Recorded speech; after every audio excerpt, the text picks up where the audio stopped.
The tycoons of social media have to stop pretending that they're friendly nerd gods building a better world and admit they're just tobacco farmers in t-shirts, selling an addictive product to children. Because let's face it, checking your likes is the new smoking. Philip Morris just wanted your lungs. The App Store wants your soul. There are 2 billion people, more than 2 billion people on Facebook. That's more than it's about the number of notional followers of Christianity. People check their phones 150 times a day, the millennial sort of audience.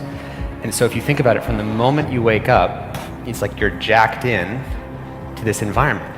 And thoughts start streaming into your head, designed by a few technology companies. What we find is the typical person checks their phone every 15 minutes or less. And half of the time they check their phone, there's no alert, no notification. It's coming from inside their head telling them, gee, I haven't checked in Facebook in a while. I haven't checked on this Twitter feed for a while. I wonder if somebody commented on my Instagram post. That then generates cortisol, and it starts to make you anxious. And eventually your goal is to get rid of that anxiety, so you check in. And apparently we feel stressed when we can't get our phone or when our battery is about to die. You probably know this feeling. And a research done in Australia among 3,000 people under the age of 30 found that 9 out of every 10 admit to feel this anxiety while having his battery dying. Steve Jobs revolutionized the entire world with the iPhone, and he never let his children use it,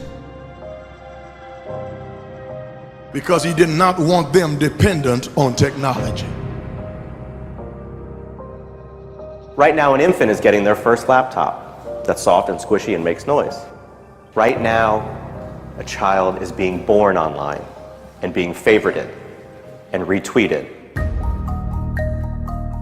The hypergenerational segregation of our time is bizarre, unhealthy, and historically unprecedented.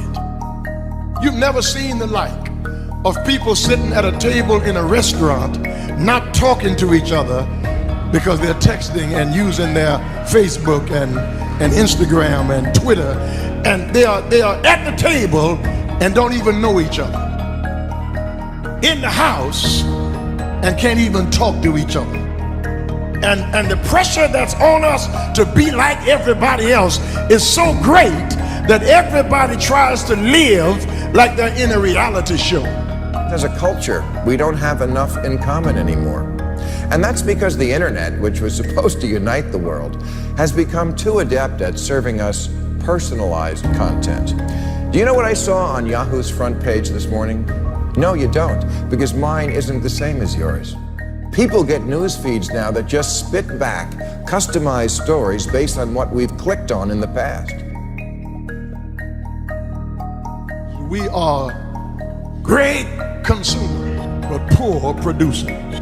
We will buy what we can't afford with money that we don't have to impress people we don't even know, trying to be like everybody else. Get off of Facebook and put your face in a book.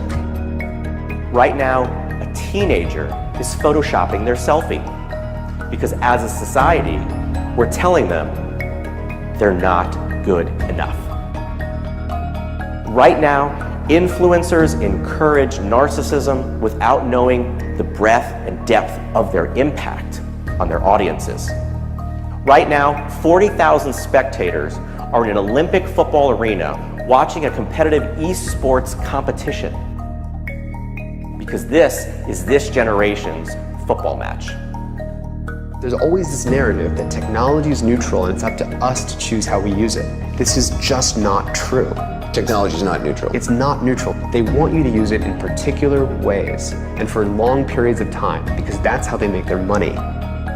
You don't realize it, but you are being programmed. It was unintentional, but now you got to decide how much you're willing to give up, how much of your intellectual independence. If you feed the beast, that beast will destroy you. If you push back on it, we have a chance to control it and rein it in. And it is a point in time where people need to hard break from some of these tools and the things that you rely on. The short-term dopamine-driven feedback loops that we have created are destroying how society works.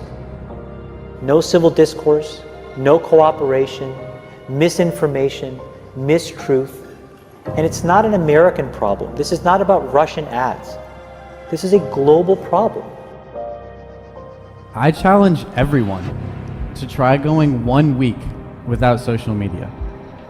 Don't let your phone and social media control you.